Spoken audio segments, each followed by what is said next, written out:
Welcome students. आज की class में हम समाजवादी राज्य की विशेषताओं और कार्यों को डिस्कस करेंगे। Characteristics and functions of socialist state. अर्थात आज की क्लास में हम ये जानेंगे बच्चों कि एक समाजवादी राज्य क्या होता है और समाजवादी राज्य की क्या प्रमुख विशेषताएं होती हैं और वो समाजवादी राज्य कौन कौन से कार्य करता है। तो चलिए शुरू करते हैं हमारा आज का टॉपिक। समाजवादी राज्य होता क्या है, या हम ये कह सकते हैं कि जो समाजवादी एक विचारधारा है उसकी उत्पत्ति कब हुई थी। तो जो समाजवादी विचारधारा है इसका जन्म 19वीं शताब्दी में जब एक व्यक्तिवाद प्रचलित हुआ था, यानी कि इंडिविजुअलिज्म की शुरुआत हुई थी और जिसके परिणाम स्वरूप पूंजीवाद आया था। तो व्यक्तिवाद और पूंजीवाद के प्रति एक प्रतिक्रिया का स्वरूप जो जन्मा था वो समाजवादी विचारधारा कही जाती है। और इसी के साथ ये जो विचारधारा है समाजवादी, इसको वैज्ञानिक ढंग से पेश करने का जो क्रेडिट जाता है, जो श्रेय जाता है बच्चों, वो जर्मन के जो प्रमुख दार्शनिक थे कार्ल मार्क्स, उनको जाता है। इसीलिए इसको मार्क्सवादी सिद्धांत भी कहा जाता है। अर्थात हम कह सकते हैं कि जो समाजवादी विचारधारा है वो 19वीं शताब्दी में जो व्यक्तिवाद जिसे हम इंडिविजुअलिज्म कहते हैं और कैपिटलिज्म के विरुद्ध एक नई विचारधारा का जन्म हुआ था या वो अस्तित्व में आई थी, जिसे हम समाजवादी यानी कि सोशलिज्म कहते हैं। समाजवादी विचारधारा के जो प्रमुख और समर्थक थे उसमें Saint Simon, Sir Tom, Robert Owen आदि विद्वान थे। अब हम जानते हैं कि समाजवाद है क्या, यानी कि हमें ये पता होना चाहिए कि समाजवाद का अर्थ क्या है। What is the meaning of socialism. तो हम कह सकते हैं कि समाजवाद एक ऐसी सामाजिक व्यवस्था है जिसमें उत्पादन और वितरण के साधनों का एक या कुछ व्यक्तियों के हाथों में केंद्रीकरण ना होकर समस्त समाज के पास होता है। इसे हम बहुत ही सरल भाषा में समझने का प्रयास करते हैं कि हर सोसाइटी में, हर समाज में प्रोडक्शन होता है, डिस्ट्रीब्यूशन होता है। तो जो प्रोडक्शन है यानी कि जिसको हम उत्पादन कहते हैं, और जो उसका डिस्ट्रीब्यूशन आम जनता तक जब उसको उनकी आवश्यकताओं को पूरा करने के लिए उस उत्पादन को पहुंचाया जाता है, तो समाजवाद की जो प्रोसेस है, जो समाजवाद की प्रक्रिया है, उसमें उस पर पूरा जो कंट्रोल होता है, यानी उत्पादन और वितरण पर जो एक नियंत्रण होता है, उसमें एक व्यक्ति या कुछ व्यक्तियों का नहीं होता है, बल्कि संपूर्ण समाज का होता है। यानी कि इसमें जो सेंट्रलाइज्ड जिसे हम केंद्रीयकरण कहते हैं वो नहीं होता है, बल्कि हम डिसेंट्रलाइजेशन की बात करते हैं कि उत्पादन और वितरण यानी जो एक हमारी इकोनॉमी होती है उस पर कुछ व्यक्तियों को के हाथों में वो शक्तियां नहीं होती, सेंट्रलाइजेशन नहीं होता है, बल्कि समाज के पास वो डिसेंट्रलाइज्ड हो जाता है। वो उत्पादन और वितरण की जो शक्तियां हैं वो समाज में बट जाती हैं। और दूसरी बात कि उसका जो संचालन होता है वो यानी उसको जो चलाया जाता है वो हमारे जो निजी लाभ होते हैं जिसे हम पर्सनल प्रॉफिट कहते हैं, उसका उद्देश्य नहीं होता, बल्कि समाज कल्याण की दृष्टि से सामाजिक जो व्यवस्था है समाज का, समाजवाद की, वो चलाई जाती है। क्योंकि जो व्यक्तिवाद होता है बच्चों और जो पूंजीवाद होता है उसमें हमारे जो पर्सनल जो हमारे प्रॉफिट्स होते हैं हम उसको ज्यादा फोकस करते हैं, यानी अपने निजी लाभ कमाने के उद्देश्य से हम हर कार्य को करते हैं। समाज के उद्देश्य से या सामाजिक कल्याण की भावना उसमें नहीं होती है। लेकिन समाजवाद में क्या है, हम हमारे जो पर्सनल प्रॉफिट्स हैं वो नहीं देखेंगे, बल्कि क्या होगा, सभी समाज में सभी रहने वाले प्रत्येक व्यक्ति का, प्रत्येक जो वर्ग है उसके कल्याण की बात इसमें समाहित होती है। इसीलिए ये एक समाजवाद ऐसी सामाजिक व्यवस्था है जिसमें सर्व कल्याण की बात हम करते हैं, यानी जो आर्थिक विषमता को समाप्त करने की बात कही जाती है। दूसरी बात आती है कि जो समाजवाद है उसमें जो राज्य है यानी कि जो स्टेट है उसका अधिकार क्षेत्र बढ़ जाता है। जैसे कि बच्चों हमने अपनी लास्ट क्लास में, लास्ट वीडियो में हमने डिस्कस किया था कि जो इंडिविजुअलिज्म है यानी जो व्यक्तिवाद है और जो कैपिटलिज्म है जिसे हम पूंजीवाद कहते हैं, वो क्या करता है, वो राज्य के अधिकार क्षेत्र को सीमित कर देता है। यानी व्यक्तिवाद राज्य को एक आवश्यक बुराई मानता था और आवश्यक बुराई मानकर वो कहता है कि राज्य का जो अधिकार क्षेत्र यानी जो राज्य कार्य करेगा वो करेगा, यानी उसका सीमित जो दायरा है वो बना देता है। लेकिन समाजवाद इसका अपोजिट है।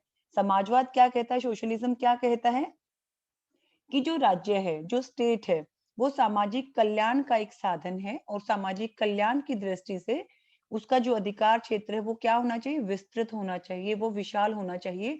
उसको गरीबों के लिए, जो गरीब व्यक्ति हैं, मजदूर व्यक्ति हैं या समाज का जो वीकर सेक्शन है, उसके लिए हम कह सकते हैं जो आम जनता है, जो सर्वसाधारण जनता है, उसके कल्याण के लिए अधिक से अधिक पॉलिसीज बनानी चाहिए, अधिक से अधिक वैसे कानून बनाने चाहिए जिससे कि उनको फायदा हो।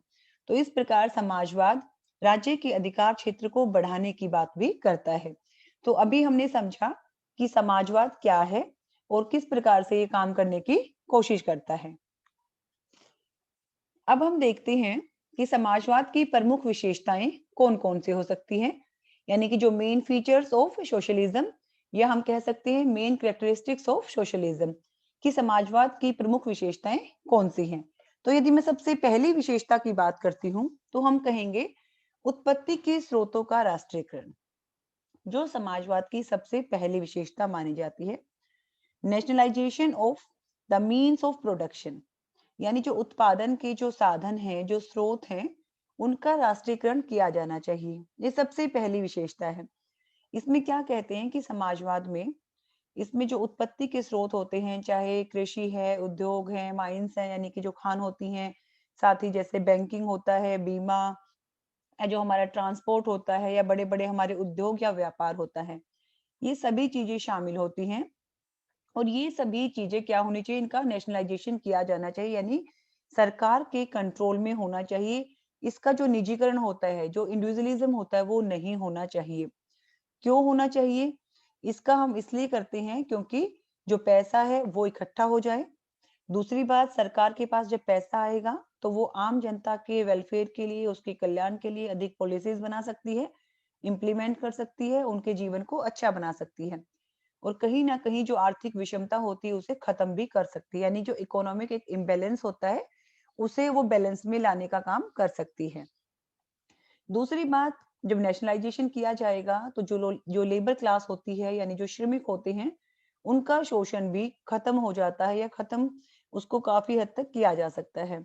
तो इस प्रकार से इसका ये फायदा है कि जो उत्पादन के सभी साधन किसी एक व्यक्ति या वर्ग विशेष के हित में काम नहीं करते, यानी उन सभी उत्पादन के साधनों पर कुछ व्यक्तियों का अधिकार नहीं होता, यानी जो एक सेंट्रलाइजेशन होता है, केंद्रीकरण होता है, वो नहीं होता है, बल्कि वो सामाजिक हित में काम किया जाता है। आर्थिक दृष्टि से जो एक कंट्रोल होता है सभी उद्योगों पर, या सभी जो मतलब बड़े-बड़े ऐसे उत्पत्ति के जो स्रोत हैं, चाहे कृषि है, चाहे वो बैंकिंग है, बीमा है, ट्रांसपोर्ट है, उन सभी पर जो कंट्रोल होता है, यानी जो नियंत्रण होता है, वो सार्वजनिक होता है, यानी सरकार का होता है। इससे क्या होता है, एफिशिएंसी बढ़ती है और कहीं न कहीं हमें अच्छे रिजल्ट मिलते हैं। तो ये सबसे पहली विशेषता है। यदि मैं दूसरी विशेषता की बात करती हूँ बच्चों, तो हम कहेंगे व्यक्तिगत संपत्ति का विरोध। जैसे अभी हमने इसके अर्थ में जाना कि जब व्यक्तिवाद पनप रहा था, जिसका दुष्परिणाम निकला कि विपूंजीवाद को भी बढ़ावा मिला, यानी जो इंडिविजुअलिज्म है, जिसमें व्यक्ति विशेष को महत्वपूर्ण माना जाता है, व्यक्ति की स्वतंत्रता को महत्वपूर्ण माना जाता है, और साथ ही साथ इसमें आर्थिक क्षेत्र में कोई हस्तक्षेप नहीं किया जाता है, ना किसी दूसरे व्यक्ति के द्वारा, ना ही राज्य के द्वारा। वो क्या होता है, वो व्यक्तिगत हमारा अधिकार होता है, यानी कि जो इंडिविजुअलिज्म होता है, ये होता है। इसके साथ ही क्या होता है, कैपिटलिज्म जुड़ जाता है। और जब पूंजीवाद आता है, तो जो हमारी पर्सनल प्रॉपर्टी होती है, जो हमारी प्राइवेट प्रॉपर्टी होती है, उसको हम मतलब बहुत ज़्यादा बढ़ाना चाहते हैं, उसको इंक्रीज़ करना चाहते हैं। और उसका दुष्परिणाम क्या निकलता है कि समाज में एक विभाजन हो जाता है, अमीर बहुत ज़्यादा अमीर हो जाते हैं और जो गरीब हैं, वो बहुत ज़्यादा गरीब हो जाते हैं। और इसी चीज़ को खत्म करने के लिए समाजवाद आया था, यानी व्यक्तिवाद के और पूंजीवाद के विरोध में आया था, यानी जो पर्सनल प्रॉपर्टी है, उसको खत्म करना ये चाहता है। क्योंकि जब पर्सनल प्रॉपर्टी जितनी ज़्यादा होती है, उससे हमारे हमारे पास हमारे समाज में क्या होता है, असमानताएँ, आर्थिक असमानताएँ बहुत ज़्यादा उपज जाती हैं, यानी कि एक सोसाइटी में एक इकोनॉमिक इम्बैलेंस हो जाता है। और वो होने से कहीं न कहीं जो होता है, जो श्रमिक हैं, या जो वीकर सेक्शन है, या जो गरीब व्यक्ति हैं, उनका शोषण किया जाता है। तो इस प्रकार से ये बहुत ज़्यादा विरोध करते हैं इस तरह की प्राइवेट या फिर पर्सनल जो हमारी प्रॉपर्टी होती है, उस चीज़ को ये लाइक नहीं करते, या उसको खत्म करना चाहते हैं। यदि मैं तीसरी विशेषताओं की बात करती हूँ स्टूडेंट्स, तो हम कहेंगे जो समाजवाद है वो पूंजीवाद का भी विरोधी है। यानी कि जो सोशलिज्म है वो कैपिटलिज्म को अपोज करता है। कैसे अपोज करता है, जैसे मैंने अभी सेकंड पॉइंट में भी आपको डिस्कस किया कि जो समाजवाद होता है, उसमें हमेशा ही सर्वजन की बात की जाती है, यानी कि पूरे समाज की बात की जाती है। और जो पूंजीवाद होता है, वो स्वार्थ पर टिका हुआ होता है। जो बड़े-बड़े मुट्ठी भर या हम कह सकते हैं कुछ प्रतिशत जो अमीर व्यक्ति होते हैं, जो धन का केंद्रीकरण करते हैं, यानी कि जो पैसा है समस्त समाज का, पूरे देश का, वो कुछ व्यक्तियों के हिस्से में आ जाता है और वही उसका उपयोग करते हैं और अपने निजी स्वार्थ को पूरा करने के लिए, अपनी पर्सनल प्रॉपर्टी को और ज़्यादा बढ़ाने के लिए। उसका दुष्परिणाम ये होता है कि जो आम व्यक्ति है, उनका जीवन बहुत ही दुश्वार हो जाता है, कीमतें बढ़ जाती हैं और कहीं न कहीं जो उनको एक जो इनकम मिलती है, वो भी कम मिलती है। तो इस प्रकार से जो समाजवाद है, वो व्यक्तिगत संपत्ति के साथ-साथ पूंजीवाद का भी क्या करता है बच्चों? इसका विरोध करता है और इसी विरोध के कारण समाजवाद का जन्म हुआ था। यदि हम 1-2 और विशेषताओं की बात करते हैं, तो हम कहेंगे प्रतियोगिता का अंत। यानी जो पूंजीवाद होता है, उसमें आर्थिक क्षेत्र में खुली प्रतियोगिता, जिसे हम ओपन कॉम्पिटिशन कहते हैं, वो इस थ्योरी पर चलता है। जिससे क्या होता है कि बहुत सारे जो उद्योग है, उसमें आपसी तालमेल नहीं होता, बल्कि एक बेकार की होड़ लगी होती है। और बड़े पैमाने पर समाज में धन की और हमारे टाइम की, यानी जो हमारा श्रम है, उसकी हानि भी होती है। तो जो समाजवादी हैं, उनकी दृष्टि में ये ओपन कॉम्पिटिशन बिल्कुल गलत है। इससे क्या होता है, समाज का ढांचा खराब होता है, करप्शन भी आता है, साथ ही साथ हम क्या होते हैं, हमारे जो पर्सनल प्रॉफिट्स होते हैं, उसके लिए हम गठजोड़ करना शुरू कर देते हैं, यानी कि हम गलत साधनों को अपनाकर अपनी पर्सनल प्रॉपर्टी को इंक्रीज करना शुरू कर देते हैं। और जो प्रोडक्शन होता है, वो फिर समाज की आवश्यकताओं के अनुसार नहीं होता, बल्कि जो हमारे पर्सनल प्रॉफिट हैं, ठीक है? जो व्यक्तिगत लाभ होते हैं, उसको देखकर हम करते हैं। जिसके फलस्वरूप जो हमारे समाज के जो मूल्य हैं, वो भी गिर जाते हैं और आम जनता जो होती है, जो साधारण जनता होती है, उनको बहुत सारे जो आर्थिक संकट हैं, उनका सामना करना होता है। और एक और इसका दुष्परिणाम होता है कि पूरा जो सोसाइटी है, पूरा जो समाज है, वो 2 क्लास में यानी 2 वर्गों में बँट जाता है बच्चों। एक तरफ अमीर और एक तरफ गरीब। और जो अमीर वर्ग है, वो क्या करता है कि भी राज्य की सहायता से ही जो गरीब व्यक्ति है, यानी कि जो लेबर क्लास है या जो पुअर सेक्शन है, वीकर सेक्शन है, उसको एक्सप्लॉइट करता है, उसका शोषण करता है। तो इसी प्रकार से जो समाजवादी हैं, वो कहते हैं कि आर्थिक क्षेत्र में इस व्यर्थ की होड़ से बचना चाहिए और सभी उद्योगों को आपस में सहयोग से काम करना चाहिए, यानी कि जो पूंजीवाद में जो एक जो कमी आती है या जिसके दुष्परिणाम है, उसके लिए ये ओपन कॉम्पिटिशन का अंत चाहते हैं, यानी एंड ऑफ कॉम्पिटिशन। यदि हम एक और इसकी विशेषता की बात करते हैं, तो हम कहेंगे राज्य के कार्य क्षेत्रों के पक्ष में वृद्धि। जैसे कि जो व्यक्तिवाद है, उसने राज्य को एक आवश्यक बुराई माना, ठीक है? जो इंडिविजुअलिज्म है स्टूडेंट्स, वो क्या कहता है कि राज्य को कम से कम हस्तक्षेप करना चाहिए, राज्य को बहुत कम काम करने चाहिए, सिर्फ इंटरनल और एक्सटर्नल हमें प्रोटेक्शन देनी चाहिए या कुछ 1-2 काम और करने चाहिए। और एडम स्मिथ ने इस बात को कहा है कि आर्थिक क्षेत्र में तो राज्य को बिल्कुल भी हस्तक्षेप नहीं करना चाहिए। व्यक्ति अपने बुद्धि से, अपने श्रम से, अपने पैसे से कितना भी पैसा कमा सकता है, यानी आर्थिक क्षेत्र में उसको एक फुल फ्रीडम मिलनी चाहिए। लेकिन इसके अपोजिट, इसके विपरीत क्या होता है, समाजवाद क्या कहता है? राज्य को एक कल्याणकारी संस्था मानता है, सर्वजन हिताय यानी कि आम जनता का हितैषी मानता है, उसको प्रोटेक्ट करने वाला मानता है और जो एक शोषण होता है गरीबों का, उसको अगर कोई रक्षा कर सकता है तो वो राज्य ही होता है। और इसीलिए ये राज्य के कार्यों को क्या करना चाहते हैं, इंक्रीज करना चाहते हैं, यानी जो स्टेट एक्टिविटीज हैं, जो स्टेट के जो फंक्शंस है, उसके वृद्धि के पक्ष में ये बात करते हैं। क्योंकि ये कहते हैं कि जो राज्य है वो एक कल्याणकारी राज्य है और उसको इस तरह के कल्याणकारी कार्य करने ही चाहिए। क्योंकि समाजवाद के अनुसार राज्य एक ऐसी संस्था है जो किसी भी व्यक्ति की या व्यक्तियों की अधिक से अधिक भलाई कर सकता है और ये उसका दायित्व भी है, यानी कि उसकी रिस्पॉन्सिबिलिटी भी है कि वो इस तरह से काम करे। किसी भी व्यक्ति को स्वतंत्रता को दिलाने के लिए या आर्थिक समानता लाने के लिए या इस प्रकार के सभी कार्यों को करने के लिए राज्य को आगे आना होगा और यही उसका एक विशेषता भी है और महत्वपूर्ण कार्य भी है। यदि हम एक और विशेषता की बात करते हैं स्टूडेंट्स, तो हम कहेंगे व्यक्ति की अपेक्षा समाज के महत्व पर बल। यानी कि जो व्यक्तिवाद है, जो इंडिविजुअलिज्म है, उसने किस पर फोकस किया था? उसने व्यक्तियों की स्वतंत्रता पर, व्यक्तियों को अधिक महत्वपूर्ण माना था। लेकिन जो समाजवाद है वो क्या कहता है? समाजवाद व्यक्तिवाद का विरोधी है और वो ये कहता है कि जो यह विचारधारा है वो व्यक्ति के जीवन के सामाजिक पक्ष पर अधिक बल देती है। यानी कि जो समाजवाद है वो व्यक्तिवाद को पसंद नहीं करता है, बल्कि पूरे समस्त समाज की, या हम कह सकते हैं हर व्यक्ति के सामाजिक पक्ष पर फोकस करता है।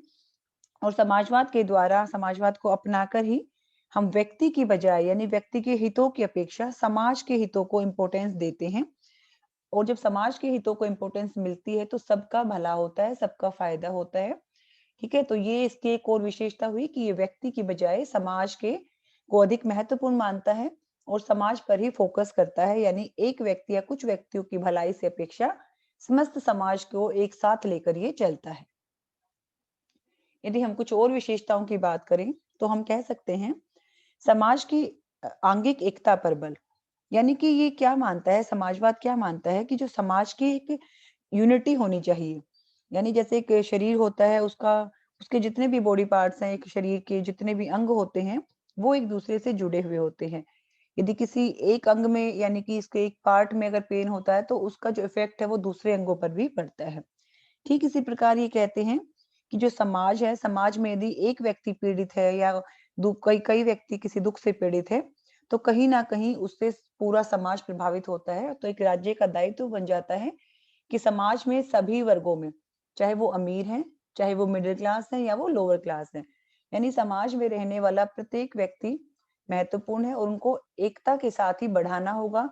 उसमें किसी भी प्रकार का कोई भी पार्शियलिटी या कोई भी पक्षपात नहीं करना है, बल्कि समाज में जो निर्धनता है, जो शोषण है, उससे मुक्त करवाना होगा और संपूर्ण समाज का विकास करवाना ही क्या है? एक यूनिटी है, यानी आंगिक एकता है। यदि हम कुछ और विशेषताओं की बात करते हैं तो हम कहेंगे स्वतंत्रता के सिद्धांत में विश्वास। स्वतंत्रता क्या होती है? अक्सर ये शब्द आते ही हमारे दिमाग में आता है कि बंधनों का अभाव, यानी बंधन बिल्कुल ना हो, आपके ऊपर कोई भी रेस्ट्रिक्शन ना हो। लेकिन बच्चों, मैं ये बताना चाहूंगी, समाजवाद सकारात्मक स्वतंत्रता में विश्वास करता है। सकारात्मक स्वतंत्रता यानी कि जो पॉजिटिव फ्रीडम होती है, यानी आप स्वतंत्रता का प्रयोग कर रहे हैं, लेकिन आप एक जो नियम है, समाज के जो कानून है, कायदे हैं, नियम है, उसको भी आप क्या कर रहे हैं? उसको भी आप फॉलो कर रहे हैं, उसको भी आप अनुसरण कर रहे हैं। यानी आप अपनी स्वतंत्रता का प्रयोग ऐसे करेंगे ताकि किसी दूसरे को कोई भी नुकसान ना हो। इसको मैं एक बहुत छोटे से उदाहरण से आपको स्पष्ट करती हूँ कि मान लीजिए आपको व्हीकल आप चलाते हो, कोई वाहन चलाते हो, आपका लाइसेंस भी बना हुआ है, ठीक है? ये आपकी स्वतंत्रता है। लेकिन अगर आप रेड लाइट पर नहीं रुकते हो और रेड लाइट पर बिना रुके आप आगे लेके जाते हो, तो कहीं न कहीं आपके साथ-साथ किसी दूसरे को भी बिना गलती के नुकसान हो सकता है। तो वो क्या है? उसे आपकी स्वतंत्रता नहीं कही जाएगी। यानी कि जो समाज के या सरकार के या राज्य के जो कानून है कि आपको रेड लाइट पे क्या करना है? आपको रुकना ही है, ठीक है? आपको अपना वाहन भी चलाना है, यानी अपने व्हीकल को भी आपको चलाना है, लेकिन जो कानून बने हैं उसको भी आपको पालन करना है ताकि किसी दूसरे को नुकसान ना पहुंचे। या मैं एक और उदाहरण आपके सामने स्पष्ट करती हूँ कि आपको म्यूजिक बहुत पसंद है, आप म्यूजिक सुनते हैं, लेकिन इसका मतलब ये नहीं है कि आप रात को 12 बजे बहुत तेज वॉल्यूम करके कुछ सुन रहे हैं और जिससे कि आपके आसपास में रहने वाले आपके जो पड़ोसी हैं या कोई दूसरे व्यक्ति उनको नुकसान हो। इसे भी आप स्वतंत्रता नहीं कहेंगे। तो जो समाजवाद है वो स्वतंत्रता में जो एक इसका पॉजिटिव एस्पेक्ट है, यानी जो सकारात्मक इसका रूप है, उसमें विश्वास करता है और वो कहता है कि समाज के प्रत्येक व्यक्ति को अपना विकास करने के लिए अनुकूल परिस्थितियां और वातावरण मिलना चाहिए, यानी उसको इक्वल अपॉर्चुनिटी भी मिलनी चाहिए और एक ऐसा वातावरण मिलना चाहिए, इन्वायरमेंट ऐसा मिलना चाहिए जिसमें किसी भी प्रकार का शोषण ना हो और उसमें हम अपनी मनमानी ना कर कर जो हमारे आसपास की जो अनुकूल परिस्थितियां हैं उसमें ही हम अपना जीवन जिए।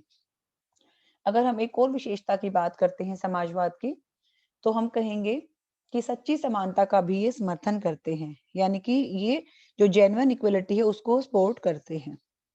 ये कहते हैं कि राजनीतिक समानता के साथ-साथ जो आर्थिक और सामाजिक समानता है, वो भी बहुत महत्वपूर्ण है और इसके लिए वो इस पर फोकस भी करते हैं, यानी इस पर जोर भी देते हैं।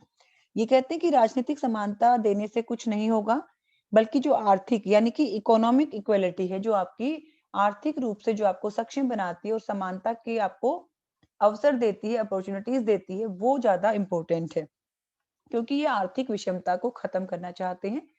जो पूंजीवाद या व्यक्तिवाद के कारण जो एक आर्थिक विषमता उत्पन्न हो गई है, उसे समाप्त करना चाहते हैं, और वो तभी होगी जब राज्य के द्वारा सभी व्यक्तियों को आर्थिक और सामाजिक क्षेत्र में समानता के अवसर दिए जाएंगे। इसी प्रकार से ये संवैधानिक तरीकों में भी विश्वास करते हैं। संवैधानिक तरीके क्या होते हैं कि मान लीजिए आप कोई चेंज करना चाहते हैं, यानी जो समाजवादी है उनका विश्वास है कि वो हिंसा और क्रांति में विश्वास नहीं करते, बल्कि वो विश्वास किस चीज में करते हैं? संवैधानिक ढंग से आर्थिक ढांचे को बदलने में। मान लीजिए आपको समाज का आर्थिक ढांचा, यानी कि जो हमारा इकोनॉमिक स्ट्रक्चर है, उसको चेंज भी करना है, तो बच्चों आप कैसे करोगे? आप उसमें हिंसा या आप उसमें लड़ाई झगड़े का, या हम कह सकते हैं उसमें किसी क्रांति का, रेवोल्यूशन जो होता है उसका आप इसमें इस्तेमाल नहीं करेंगे, बल्कि आप एक संवैधानिक तरीके से, ठीक है, संविधान में कोई चेंज करके, प्रचार प्रसार करके, यानी कि एक अवेयरनेस प्रोग्राम चला के इस तरीके से आप कोई चेंज करोगे। ये क्या होता है? संवैधानिक तरीकों में विश्वास, यानी कि फेथ इन कॉन्स्टिट्यूशनल मेथड्स। इसके साथ ही एक आखिरी और विशेषता है धर्मनिरपेक्षता, जिसे हम सेक्युलरिज्म भी कहते हैं। धर्मनिरपेक्षता होता क्या है? सबसे पहले हमें ये समझना चाहिए। धर्मनिरपेक्षता का अर्थ है कि कोई भी जो राज्य होता है उसका अपना कोई विशेष धर्म नहीं होता है।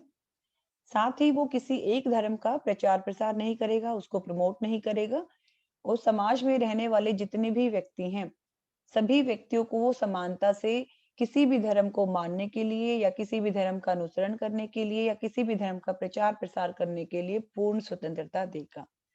इसी प्रकार समाजवाद भी हर व्यक्ति को किसी भी धर्म को मानने की आजादी देता है, लेकिन उसका अपना कोई धर्म नहीं होगा। उसके लिए सभी धर्म बराबर है, और सभी धर्मों की रक्षा करना और सभी धर्मों को आगे बढ़ाना, यानी उनको प्रोटेक्ट करना राज्य की जिम्मेदारी है, और यही धर्मनिरपेक्षता है। तो अभी हमने देखा कि जो समाजवादी हैं उनका उद्देश्य क्या है? प्रजातंत्र की जितने भी हमने पॉइंट्स किए हैं, प्रजातंत्र की सीमाओं में रहकर संवैधानिक ढंग से आर्थिक स्थिति में सुधार करना है, यानी वो डेमोक्रेसी को भी चाहते हैं, जो हमारे कॉन्स्टिट्यूशनल जो एक होते हैं ना मेथड्स, तो उसको भी, उसमें भी फेथ रखते हैं। साथ ही आर्थिक स्थिति में सुधार भी करना चाहते हैं, यानी कि जो एक इकोनॉमिक इम्बैलेंस है सोसाइटी में, उसको भी ये ठीक करना चाहते हैं। और इन्हीं विशेषताओं से हम इन पॉइंट्स को क्लियर कर रहे हैं कि समाजवाद का सबसे महत्वपूर्ण उद्देश्य यही है कि वो प्रजातंत्र में रहकर विश्वास रख के संवैधानिक तरीके से आर्थिक स्थितियों को सुधारना चाहता है, ताकि प्रत्येक व्यक्ति अपने लिए कमाएगा, साथ ही साथ जो उसकी बेसिक रिक्वायरमेंट्स है, यानी कि जो डेली रूटीन की उसकी रिक्वायरमेंट्स है बच्चों, यानी जो दैनिक आवश्यकताएं हैं, उसको भी वो अपने आप ही पूरा करेगा। अब हम देखते हैं कि जो एक समाजवादी राज्य होता है, यानी कि एक सोशलिस्ट जो स्टेट होता है, उसके प्रमुख कार्य कौन-कौन से होते हैं? समाजवादी राज्य के कार्य, functions of the socialist state. इसको 2 या 3 कैटेगरीज में इन्होंने डिवाइड किया है। तो सबसे पहले हम देखते हैं जो पॉलिटिकल फंक्शंस इन्होंने बताए हैं। किसने बताए हैं? जो एक समाजवादी राज्य होता है, यानी कि जो सोशलिस्ट स्टेट होता है, वो सबसे पहली कैटेगरी में पॉलिटिकल फंक्शंस को रखता है, जिसे हम राजनीतिक कार्य कहते हैं। ये कहते हैं कि ऐसी व्यवस्था होनी चाहिए राज्य के द्वारा जिसमें कि जो पूंजीपति होते हैं, जिसे हम कैपिटलिज्म भी कहते हैं, पूंजीवाद भी कहते हैं, और ये जो पूंजीपति होते हैं या जो पूंजीवाद होता है, इसमें जो गरीब व्यक्ति हैं, यानी कि जो वीकर सेक्शन है या जो लेबर क्लास है, उसका शोषण किया जाता है, तो इसको शोषक वर्ग भी कहा जाता है। तो सबसे पहला कार्य है किसी भी राज्य का, यानी कि उसकी रेस्पॉन्सिबिलिटी बन जाती है किसी स्टेट की, कि वहां पर चाहे कैपिटलिज्म है, चाहे वहां पे अमीर व्यक्ति हैं जिसे हम पूंजीपति कहते हैं, या ये जो एक्सप्लॉइट वाला, ठीक है, ये जो शोषक वर्ग है, इसको खत्म करना चाहिए। क्योंकि जो व्यक्तिवाद है और जो पूंजीवाद है, इसके विरुद्ध में ही एक प्रतिक्रिया हुई थी जिसे समाजवाद कहा जाता है। क्योंकि जो पूंजीवाद है या हम पूंजीपति है, वो अपने निजी स्वार्थ के लिए समाज में जो गरीब व्यक्ति है उनका शोषण करते हैं, और उसी शोषण को खत्म करने के लिए समाजवाद आया था। तो आर्थिक विषमता को भी हम तभी खत्म कर सकते हैं जब हम ये प्रयास करें राज्य के द्वारा कि पूंजीपतियों का को खत्म किया जाए, यानी कि उनका सफाया किया जाए, क्योंकि वो एक शोषक वर्ग का प्रतिनिधि है।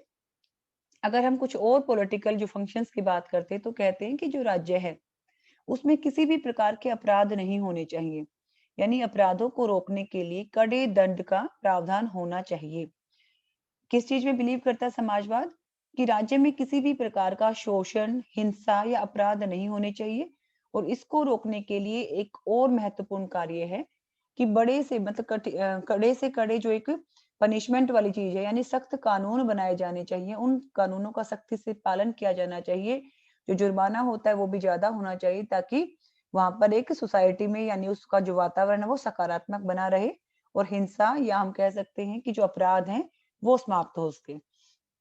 उसके साथ ही ये कहते हैं जो श्रमिक हैं और जो अन्य शोषित वर्ग हैं उसमें एकता स्थापित करनी चाहिए, क्योंकि एक वर्ग दूसरे वर्ग से जुड़ा हुआ है।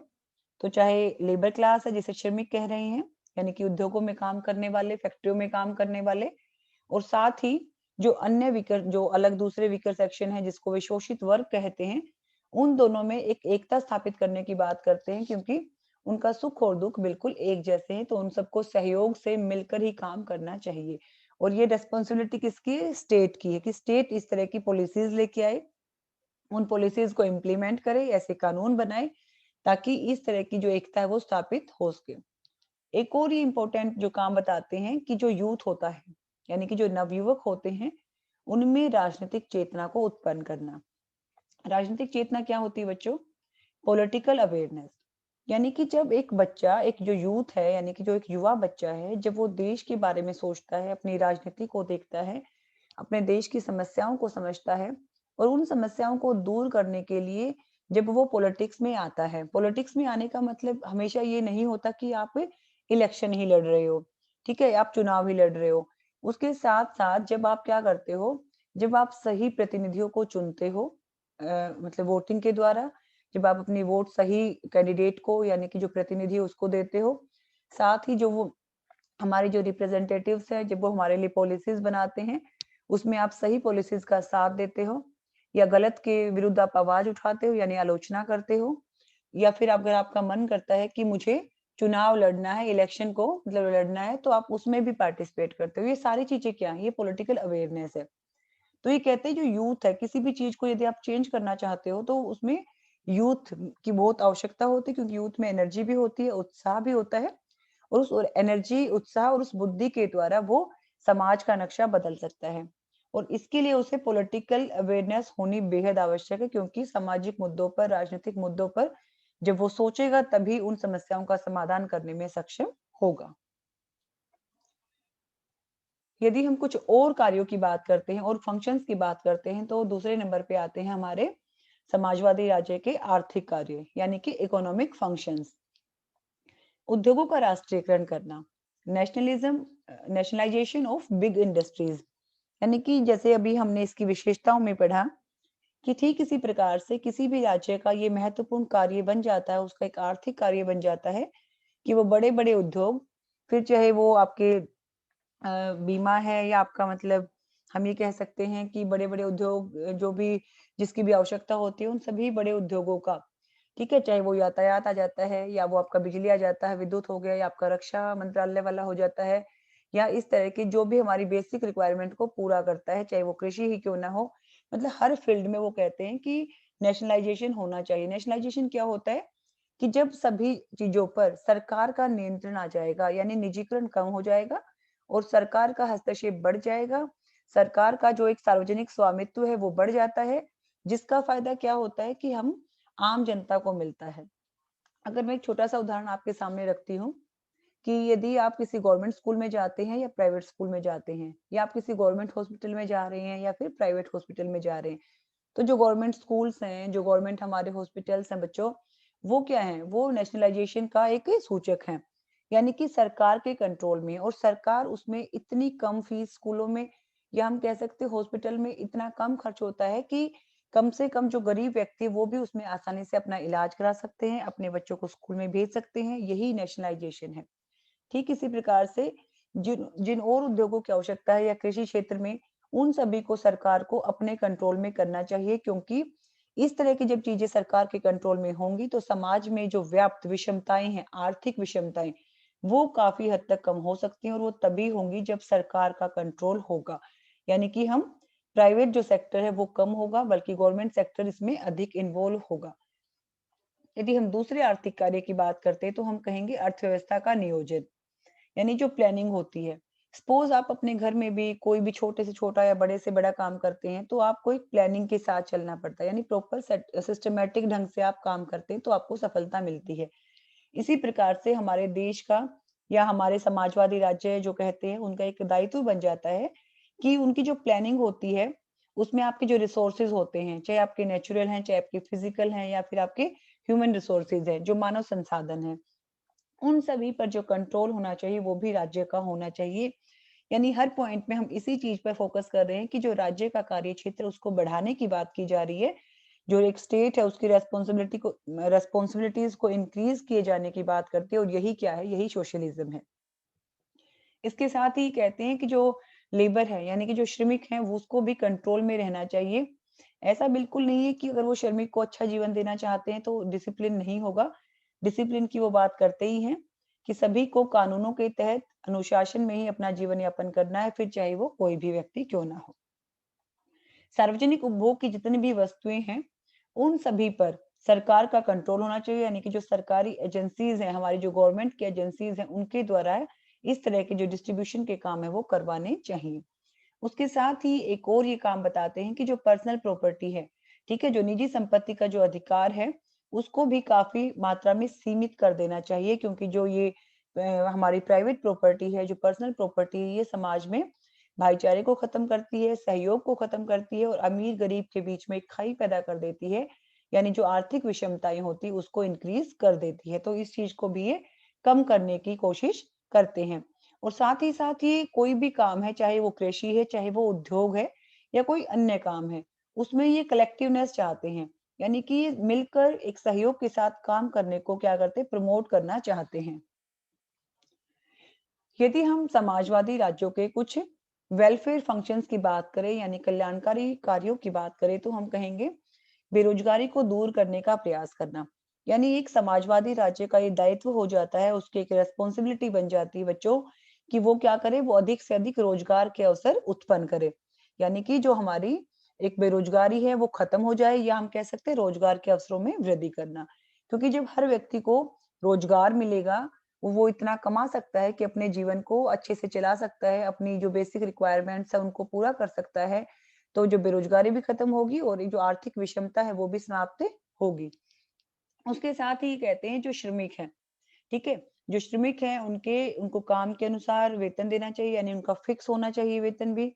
उनको इकोनॉमिक जो प्रोटेक्शन है वो मिलनी चाहिए, साथ ही उनके काम के घंटे निश्चित करने चाहिए। क्योंकि ये तीनों चीजें अगर हो जाती हैं, यानी कि उनका जो वेतन है, यानी जो उनका फिक्स पे हो जाती है, उनको प्रोटेक्शन मिलती है, उनके जो काम के घंटे वो निश्चित होते हैं, तो कहीं ना कहीं जो श्रमिक है या जो गरीब व्यक्ति हैं, जो वीकर सेक्शन है, उसमें एक स्टेबिलिटी आएगी। वो आर्थिक रूप से भी सुरक्षित महसूस करेंगे, और साथ ही साथ वो मानसिक रूप से भी स्वस्थ रहेंगे, क्योंकि उनके काम के घंटे फिक्स किए जा रहे हैं। तो उनके लिए, यानी कि कल्याणकारी राज्य जो उस तरह के काम करे ताकि जो आम जनता का अधिक से अधिक कल्याण हो। क्योंकि जो अमीर व्यक्ति है उसके पास सारी फैसिलिटीज हैं, उसके पास वो सुख सुविधा के सारे साधन हैं। तो अधिक फोकस ये जो हमारी वीकर सेक्शन है, जिसे हम लेबर क्लास कह सकते हैं, या फिर श्रमिक कह सकते हैं, या जो गरीब व्यक्ति है, उसके ऊपर ये फोकस करते हैं। जो फोर्थ कैटेगरीज है वो बना रखी है कल्चरल एंड सोशल फंक्शंस, यानी सांस्कृतिक और सामाजिक कार्य। ये कहते हैं कि राज्य के द्वारा, क्योंकि धर्मनिरपेक्षता की बात करते हैं, तो ये कहते हैं धर्म और चर्च को समाप्त करना चाहिए। कैसे समाप्त करना चाहिए, कि राज्य का एक विशेष धर्म नहीं होगा।